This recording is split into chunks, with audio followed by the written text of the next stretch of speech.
श्री शिवाय नमस्तुभ्यम। स्वागत है आपका शिव पुराण श्री रुद्र संहिता पंचम खंड तीसरे अध्याय में। भगवान शिव का देवताओं को विष्णु के पास भेजना।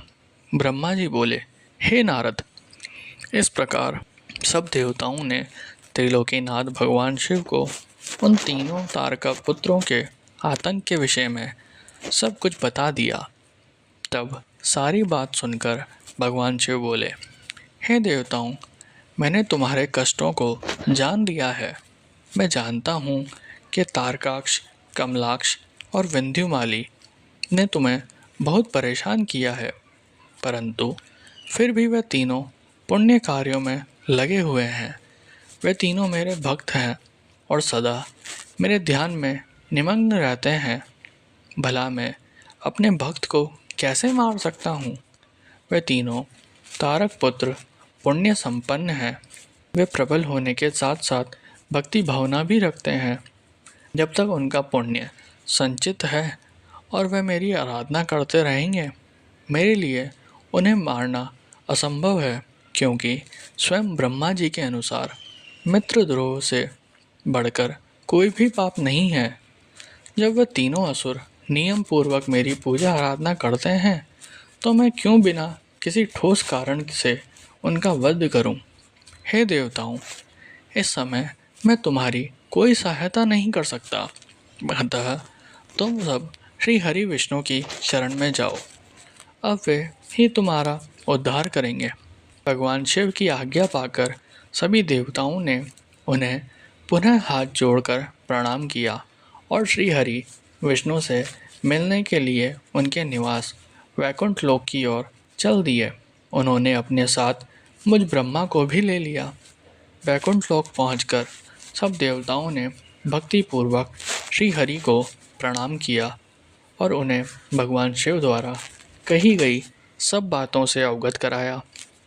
देवताओं की बातें सुनकर भगवान विष्णु बोले, हे देवताओं, यह बात सत्य है कि जहाँ सनातन धर्म और भक्ति भावना हो, वहाँ ऐसा करना उचित नहीं होता। तब देवता पूछने लगे कि प्रभु, हम क्या करें? हमारा दुख कैसे दूर होगा? प्रभु, आप शीघ्र ही उन तारक पुत्रों के वध का कोई उपाय कीजिए, अन्यथा हम सभी देवता अकाल ही मृत्यु का ग्रास बन जाएंगे।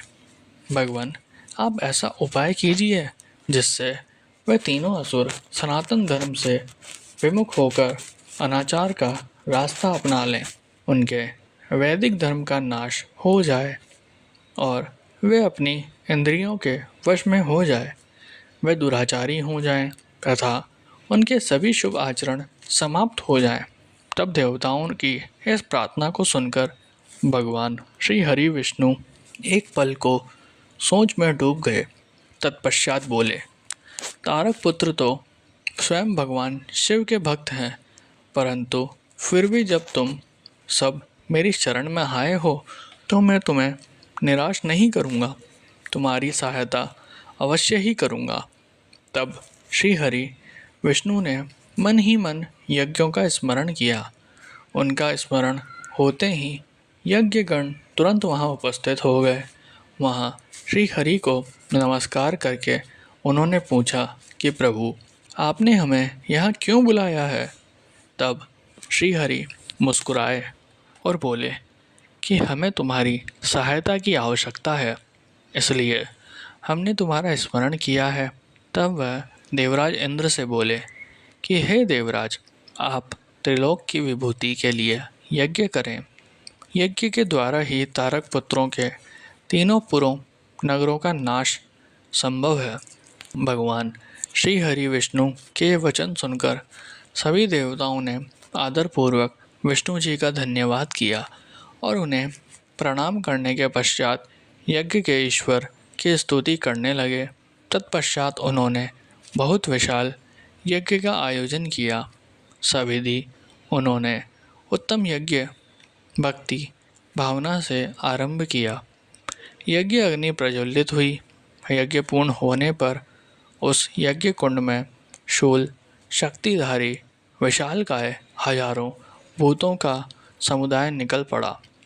तत्पश्चात अनेक रूपों से युक्त नाना वेशधारी कालिग्न रुद्र के समान तथा काल सूर्य के समान प्रकट हुए उन भूतों ने भगवान विष्णु को नमस्कार किया। उन भूतगणों को आज्ञा देते हुए विष्णु जी बोले, हे भूतगणों, देव कार्य को पूरा करने के लिए तुम जाकर त्रिपुरों को नष्ट करो। विष्णु जी की आज्ञा सुनकर वे भूतगण दैत्यों के उस महासुंदर नगर त्रिपुर की ओर चल दिए। जब उन्होंने त्रिपुर नगरी में घुसना चाहा तो वहाँ के तेज से वे भस्म हो गए। जो भूतगण बचे वे लौटकर भगवान विष्णु के पास आ गए तथा उन्होंने श्री हरि को इस बात की सूचना दी। जब भगवान विष्णु को इस प्रकार भूतगणों के नगरी के तेज से जलने की जानकारी हुई तो वे अत्यंत चिंतित हो गए।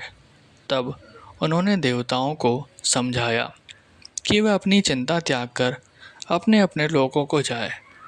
मैं इस संबंध में विचार करके आपके लाभ के लिए यथासंभव कार्य करूँगा।